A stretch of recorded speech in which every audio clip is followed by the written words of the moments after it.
Hello friends, all of you are most welcome to my YouTube channel Deep Edu Zone, and I am your host as usual Deepak Kumar. Today in this video I am going to tell you line-wise Hindi meaning of a new poem Maiden Name by Philip Larkin. So in this poem I am going to tell you meaning of the poem Maiden Name composed by Philip Larkin, and this poem has been prescribed under the colleges of Kumar University and SSJ campus for the students who are studying in द BA final year. So let's start the poem. तो आज हम बता रहे हैं आपको maiden name by Philip Larkin poem का line wise Hindi meaning बताने जा रहे हैं, एक्सप्लेनेशन बताएंगे यहाँ पर. तो ये जो पोएम है आपको मैं ये बता दूं कि अब तक हम कम से कम 4 या 5 पोएम हम कर चुके हैं, जिसमें से कमला दास के हमने एन इंट्रोडक्शन और पनिशमेंट इन किंडरगार्टन हमने इस पोएम को कंप्लीट कर दिया, इसका मीनिंग हम बता चुके हैं. इसके बाद हमने अभी एक जो पोएम है फिलिप लैर्किन की द ट्रीज को भी कंप्लीट कर दिया है. अब आज बारी है मैडन नेम की. इस तरह से हम 1 बाय 1 स्टेप बढ़ते जा रहे हैं आगे को. और तो चलिए अब मैं इसका मीनिंग बताता हूँ यहाँ पर. और किसी व्यूअर ने पूछा था मेरे से कि क्या आपका टेलीग्राम चैनल है. हाँ, टेलीग्राम चैनल है. जल्द ही टेलीग्राम चैनल का आपको लिंक एक नए जो वीडियो में आएगा तो हम उसमें दे देंगे आपको, ठीक है. तो उसमें क्या हो सकता है, तो वो जो चैनल होगा उसमें आप टेलीग्राम चैनल में आपको सारे वीडियो जो आपको चाहिए होंगे वो उनका जो ज़्यादातर पूछते हैं कि ये वीडियो दे दो, ये वीडियो दे दो, जबकि सारे प्लेलिस्ट में होते हैं. तो आपको सीधे हम वहाँ पर प्लेलिस्ट दे देंगे, या जो भी रिलेटेड आप डिमांड करेंगे, जो भी आप वीडियो की जो कि पहले से बनी हुई हैं, तो वहाँ पर आपको मिल जाएगा.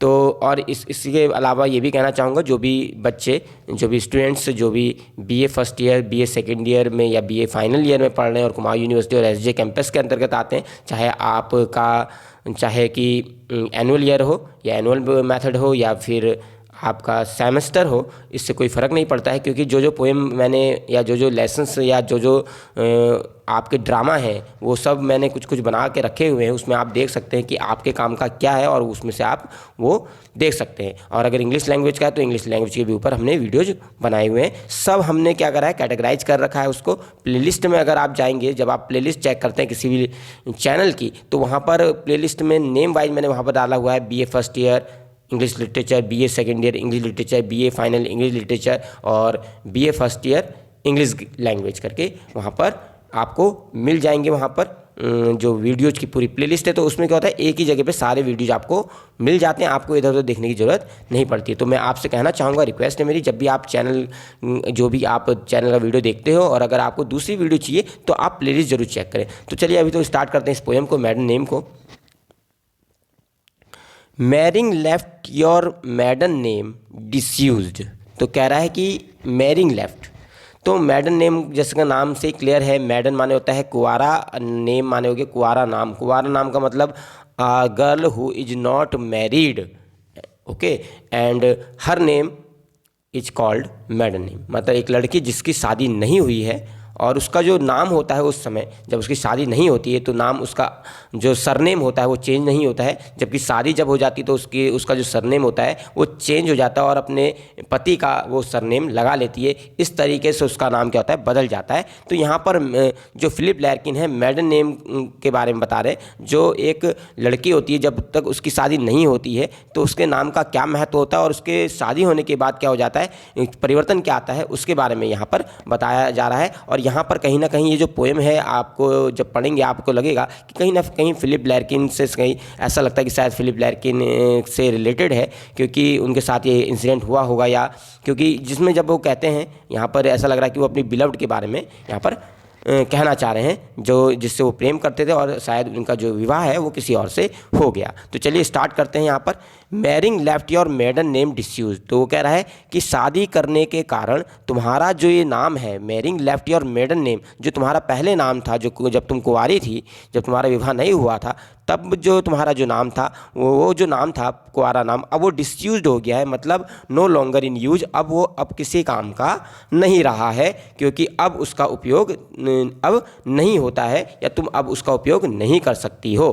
तो marrying left your maiden name, तो जो तुम्हारा नाम जो था शादी से पहले, जो कुंवारा जो नाम था तुम्हारा जब तुम्हारी शादी नहीं हुई थी, तो शादी करने के कारण लेफ्ट योर मेडन नेम, जो तुम्हारा पहले का जो नाम था वो अब डिसयूज हो गया, वो अब किसी काम का नहीं रहा, उसका कहीं पर यूज नहीं है। इट्स 5 लाइट साउंड, आगे वो कहता है ये जो तुम्हारा नाम है, तुम्हारा जो नाम था वो 5 प्रकाश, मतलब अगर कहें तो मल्टीप्लाई बाय 5 लाइट, तो 5 गुना जो तुम्हारा जो नाम था उसमें 5 गुना प्रकाश की तेजी थी। साउंड नो लॉन्गर मीन, तो उसकी जो आवाज़ थी, मतलब जब मैं तुम्हारा जो नाम था, जब तुम्हारी शादी नहीं हुई थी, तो तुम्हारा जो जब मैं नाम लेता था या तुम्हारे नाम को जब मैं याद करता था, उसकी जो ध्वनि होती थी, ठीक है, वो 5 गुना प्रकाश से तेज वो ध्वनि होती थी। No longer mean your face, और वो मुझे क्या करता है, तुरंत तुम्हारे नाम को, तुम्हारा जो नाम था वो मुझे तुम्हारे चेहरे की याद दिला देता था। तो जो तुम्हारा नाम है वो 5 गुना प्रकाश के तेज़ी के साथ उस समय जब मैं जब भी नाम लेता था, तो तुरंत तुम्हारा नाम लेने पर तुम्हारा जो चेहरा होता था वो मेरी आंखों के सामने आ जाता था, लेकिन उतनी तेज़ी के साथ अब वो तुम्हारा नाम मेरे आंखों के सामने नहीं आता है। जब मैं तुम्हारा नाम लेता हूँ तो वो तुम्हारा चेहरा मुझे याद नहीं आता है। Your voice and all your variants of grace, तो तुम्हारी जो आवाज़ है, तुम्हारी जो आवाज़ है, एंड ऑल योर वेरिएंट्स, और जो भी अलग अलग प्रकार के ऑल वेरिएंट्स में, all kinds of grace, grace माने ब्यूटी ऑफ चार्म, तो और जो विभिन्न प्रकार की जो सुंदरताएं जो थी, जो तुम्हारे बाल हो गए, तुम्हारे आंखें हो गई, तुम्हारी नाक हो गई, ठीक है, तुम्हारे होंठ हो गए, मतलब ऑल काइंड्स ऑफ ग्रेस जो है तुम्हारे चेहरे के, तुम्हारे फिजिकल ब्यूटी के सभी प्रकार की जो सुंदरताएं होती थी, ठीक है, और जो तुम्हारी आवाज़ होती थी, एंड ऑल योर वेरिएंट्स, तो वो सब चीज़ें क्या करती थी, मुझे तेज़ी से याद आ जाती थी, ठीक है। तभी उसने वहाँ पर कहा है 5 लाइट साउंड्स, तो यहाँ पर उसने ये कहना चाह रहा है कि जब भी तुम्हारा नाम मैं पहले लेता था, जब तुम्हारी शादी नहीं हुई थी, तो जो तुम्हारा मैडन नेम था, जब मैं उसका वो नाम लेता था, तो उसकी वो 5 गुना प्रकाश की तेज़ी के साथ उसकी जो ध्वनि होती थी वो मुझे याद दिला देती थी तुम्हारे चेहरे की, तुम्हारी आवाज़ की, और वो विभिन्न प्रकार की जो सुंदरताएं जो तुम्हारे पास थीं उन सब की वो सब याद मुझे आ जाते थे। For since you were so thankfully confuse, लेकिन क्योंकि तुमने तो भाई सो थैंकफुली कन्फ्यूज, तुमने कन्फ्यूजन में कंफ्यूज थी और कि क्या डिसीजन लिया जाए या ना लिया जाए, और तुमने मतलब एक तरीके से अपने आप को सरेंडर कर दिया, और कंफ्यूज बाय द लॉ और सम विद समवन एल्स, और तुम कानून के हिसाब से विद समवन एल्स अब किसी और की हो चुकी हो, तुमने किसी और के साथ अपना बंधन स्वीकार कर लिया है, ठीक है। तो ये कहना चाह रहा है for since you were so thankfully confuse, और कह रहे हैं कि तुम इतनी ज़्यादा कन्फ्यूज थी और लेकिन तुमने कन्फ्यूजन में सरेंडर कर दिया एक तरीके से अपने आप को, एंड बाय लॉ, वो उस कानून के हिसाब से अब तुम किसी और की हो चुकी हो, क्योंकि उसकी शादी किसी और के साथ हो चुकी है, तो इसलिए वह कानूनन अब है किसी और की हो चुकी है, और तुमने अपने आप को एक तरीके से दूसरे के प्रति सरेंडर कर दिया, दूसरे व्यक्ति के प्रति। तुम मुझसे प्यार करती थी लेकिन तुमने किसी और के प्रति तुमने अपने आप को सरेंडर कर दिया। You can not be semantically the same as that you young beauty, तो कह रहा है यू कैन नॉट बी, अब वो जो तुम जो हो, you can not be semantically means in view of meaning, मतलब अर्थ की दृष्टि से अगर देखें, तुम्हारा जो नाम है अर्थ की दृष्टि से अगर देखें, you can not be semantically the same, तुम अब वो नहीं रही हो एज दैट यंग ब्यूटी, तुम उस प्रकार की जवान नहीं रही हो, एज दैट यंग ब्यूटी, तुम उतनी वो जवानी तुम्हारे अंदर नहीं है, या मतलब वो यंग ब्यूटी, वो सुंदरता तुम्हारे अंदर नहीं रही है जो पहले थी। तो तुम्हारा जो नाम था वो तुम्हारी सुंदरता की याद दिलाता था, लेकिन अब वो जो नाम है, क्योंकि अब तुम्हारा नाम चेंज हो गया है, तो अब वो तुम्हारा अर्थ, नाम का वो अर्थ नहीं रहा, और वो तुम्हारे नाम का अर्थ अब वो मुझे उस सुंदरता की याद, यंग ब्यूटी की याद नहीं दिलाता है। It was of her that those 2 words were used, और इट वॉज ऑफ हर, और वो जो नाम था, वो जो सुंदरता की याद दिलाने वाला जो नाम था, वो जो तुम्हारा पहले जब तुम्हारी शादी नहीं हुई थी, जो तुम्हारा मैडन नेम था, it was of her that these 2 words, और ये जो 2 शब्द थे, 2 शब्द मतलब आगे का नेम है और पीछे उसका सर नेम है, ये जो 2 शब्द थे जो पहले यूज होते थे, ये वो जो यंग ब्यूटी है मुझे तब याद आती थी जब तुम्हारा नाम वही था जब तुम्हारी शादी नहीं हुई थी। Now it is a phrase applicable to no one, लेकिन अब क्योंकि तुम्हारी शादी हो चुकी है, तो अब जो जो फ्रेज है, फ्रेज का मतलब है a group of words. Okay, मतलब नाम के लिए यहाँ पर एक फ्रेज शब्द का वर्ड ये क्या है, फ्रेज का मतलब शब्द समूह, मतलब जिसमें एक से ज़्यादा शब्द होते हैं। Now it is a phrase, अब वो जो नाम है तुम्हारा, जो फ्रेज है, जो तुम्हारा जो नाम था, जो शब्द समूह है, एप्लीकेबल, वो अब एप्लीकेबल है टू नो वन, मतलब किसी चीज़ में भी नहीं लगेगा, किसी काम का नहीं है। तो जो तुम्हारा मेडन नेम था, जब तुम्हारी शादी नहीं हुई थी, जो तुम्हारा पहले का नाम है, अब वो कहीं पर अब वो किसी के लिए भी एप्लीकेबल नहीं है। अब वो उस नाम से तुम ना तो पहचानी जाती हो और ना ही अब उनका उनका कोई यूज है, और हर जगह हर कोई व्यक्ति तुम्हें अब नए नाम से जानेगा, क्योंकि तुम्हारी जो शादी है वो किसी अन्य व्यक्ति के साथ हो गई। अब तुम्हें उसका सरनेम मिल गया है, तो अब वो उस नाम से तुम्हें जाना जाएगा और हर जगह तुम्हें उसी नाम से जाना जाएगा। Lying just where you left it, अब जो वो तो तुम्हारा जो पुराना नाम है, जो मेडन नेम है, वो बस अब लेफ्ट हो चुका, वो बस छूट चुका है। अब वो केवल वहाँ पर है, कहाँ पर है, वो छूट चुका है। स्कैटर्ड, जो बिखरे हुए, जो स्कैटर्ड थ्रू ओल्ड लिस्ट, तो जो तुम्हारा पुराना नाम है, मेडन नेम है, अब वो केवल अब वो अगर आपको मिलेगा तो अब वो कहाँ मिलेगा, अब वो तुमको केवल ओल्ड लिस्ट, जो पुरानी लिस्ट होंगी, पुरानी वोटर लिस्ट होगी या कोई भी लिस्ट होगी ना, पुरानी जो सूचियाँ हैं उनमें तुम्हारा नाम दर्ज होगा। ओल्ड प्रोग्राम, जहाँ तुमने कभी कोई प्रोग्राम किए होंगे उसमें नाम लिखा होगा, तो पुराने कार्यक्रमों में तुम्हारा वो पुराना नाम होगा। स्कूल प्राइज, या जो स्कूल के समय जो तुम्हें प्राइज मिले होंगे तो उसमें वो तुम्हारा मेडन नेम छपा होगा, वो जो जब तुम्हारी शादी नहीं थी वो पुराना जो नाम है वो लिखा होगा। और इसी तरीके से एक या दो चीज़ों में इसी तरीके से कहीं कहीं पर तुम्हारा नाम, वो पुराना नाम आज भी लिखा होगा।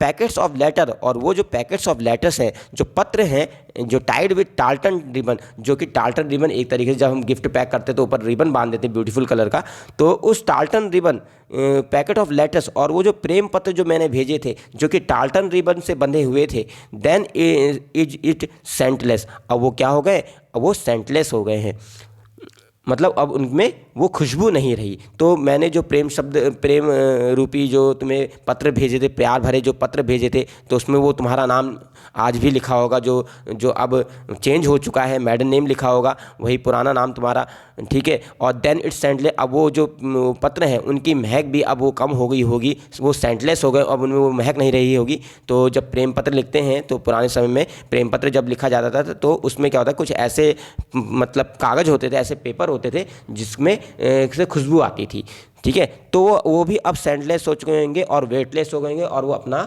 मतलब वेटलेस, अपना उनका जो भार है, उनमें जो वजन है वो भी अब कम हो गया होगा। अब उनमें मतलब अब उनका वो महत्व नहीं रहा है, अब उसमें उनकी स्ट्रेंथलेस, अब उनमें वो ताकत भी नहीं रही है। एंड होली अनट्रूथफुल, और वो पत्र अब को क्या हो चुके, अनट्रूथफुल हो गए, अब उनमें वो सच्चाई भी नहीं रही, क्योंकि तुमने तो मुझे प्रेम में धोखा दे दिया, तुमने मुझसे विवाह नहीं किया, तुमने मुझसे प्रेम किया लेकिन तुमने मुझसे विवाह ना करके किसी और व्यक्ति के साथ विवाह कर लिया, और तुमने एक तरीके से मुझे धोखा दे दिया।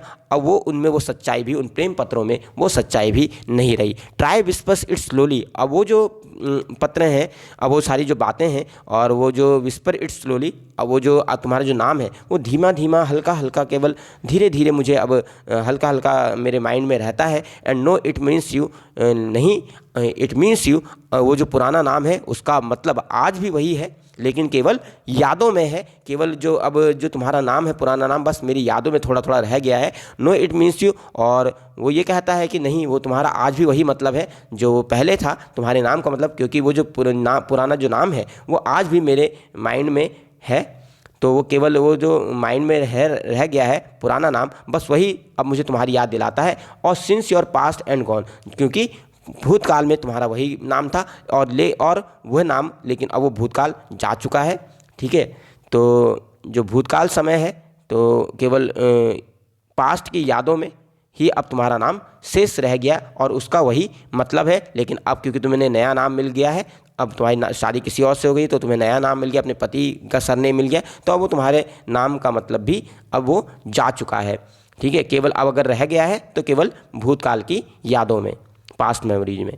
It means that we feel now about you then, इसका मतलब ये है कि मुझे अभी जो महसूस हो रहा है, ठीक है, जो यादों में जो मुझे तुम्हारी याद आ रही है, अब जो मुझे महसूस हो रहा है ऐसा तब था, मतलब पहले तो रियल में था, लेकिन अब वो केवल मेरी यादों में है। ऐसा कि मतलब जो तुम्हारा पुराना नाम था वो मुझे तुम्हारी याद दिलाता था, तुम्हारी सुंदरता की याद दिलाता था, ऐसा जो अभी महसूस हो रहा है, अभी जब मैं याद कर रहा हूँ, ये तब था, उस समय रियल में था। हाउ ब्यूटीफुल यू वर, तुम कितनी सुंदर थी, तुम कितनी मुझे पास महसूस होती थी, तुम कितनी यंग थी। सो विविड, तुम कितनी ब्राइट थी। You might still be there among, और तुम आज भी वहाँ पर हो, उन चीज़ों में बीच में हो। दीज फर्स्ट फ्यू डेज, मतलब कुछ दिनों पहले जब तुम्हारी शादी नहीं हुई थी, तब तक तुम वहाँ पर थी। तुम्हारे नाम का वही मतलब था, तुम्हारी वो जो यादें थी, तुम्हारी यू ब्यूटीफुलनेस हो गया, ठीक है, तुम्हारी ब्यूटी हो गई, और तुम्हारी जो ब्यूटी है और जो अट्रैक्शंस हैं, जो चार्म्स हैं, वो सब तब थे। कब तक थे? कुछ दिनों पहले तक थे, जब तक तुम्हारी शादी नहीं हुई थी। और तुम उस समय अनफिंगर मार्क्ड अगेन, और उस समय तक तुम्हें पर किसी ने उंगली भी नहीं रखी थी, तुम पर किसी ने अनफिंगर मार्क्ड अगेन, और तुम तब तक क्या थी? अनफिंगर मार्क्ड थी, मतलब तुम पर किसी ने उंगली तक नहीं रखी थी। So your old name shelters our faithfulness, इसीलिए जो तुम्हारा पुराना नाम है वो एक तरीके से आश्रय है, एक पनाह लिए हुए है हमारी फेथफुलनेस को। हमारी जो उस समय जब तक तुमने विवाह नहीं किया था, तो हम एक दूसरे के प्रति बहुत ही लॉयल थे, फेथफुल थे, और वही पुराना जो नाम है वो आज भी हमारे हम जो एक दूसरे के प्रति जो फेथफुल थे, लॉयल थे, उसकी याद दिलाता है। उसको आज भी वो आश्रय दिए हुए है। शेल्टर माने आश्रय देना होता है। इंस्टेड ऑफ लूजिंग शेप, और जो शेप है एंड मीनिंगलेस, जो तुम्हारा जो नाम है, अब उसका जो शेप है वो चेंज हो चुका है और मीनिंगलेस हो चुका है। इसके बजाय पहले, कुछ दिनों पहले जब तक तुम्हारी शादी नहीं हुई थी, तुम्हारा नाम हमारी लॉयल्टी का प्रतीक था, हमारी फेथफुलनेस को लिए हुए था। With your depreciating luggage laden, लेकिन कह रहा है कि अब तुम्हारी शादी हो चुकी है, अब वो खाली एक तरीके से डेप्रिसिएटिंग का मतलब वैल्यूलेस, जिसकी अब कोई वैल्यू नहीं रही है। अब वो एक वैल्यूलेस बैगेज की तरह हो गया है, लगेज की तरह हो गया है, एक सामान, एक बोझ की तरह हो गया है, जिसकी केवल इनकी कोई कीमत नहीं है। अब उसका महत्व खत्म हो चुका है, अब वो बस पड़ा हुआ है और हम उसे ढो रहे हैं। अब वो जो रिश्ता है हमारा, वो केवल एक वैल्यूलेस बैगेज की तरह रह गया है, क्योंकि तुमने तो किसी और से विवाह कर लिया है और तुमने एक तरीके से मुझे धोखा दे दिया है। तो वो केवल अब जो प्रेम संबंध है, हमारा जो रिश्ता था, और वो केवल अब एक वैल्यूलेस लगेज की तरह, बैगेज की तरह रह गया है। तो इस तरीके से उसने एक्सप्लेन किया है यहाँ पर पोएम को। और मैडन नेम के बारे में बताया है कि जब उसकी जो प्रेमिका है, जब तक उसका विवाह नहीं हुआ था, तो किस तरीके की फीलिंग थी, और उसके बाद जब उसका विवाह हो गया तो उसकी फीलिंग किस तरीके से चेंज हो गई है, इसको बताती है ये poem. Thank you very much. If you like the poem, so don't forget to like the channel and like my video, and also share with your friends, and don't forget to subscribe. Thank you very much.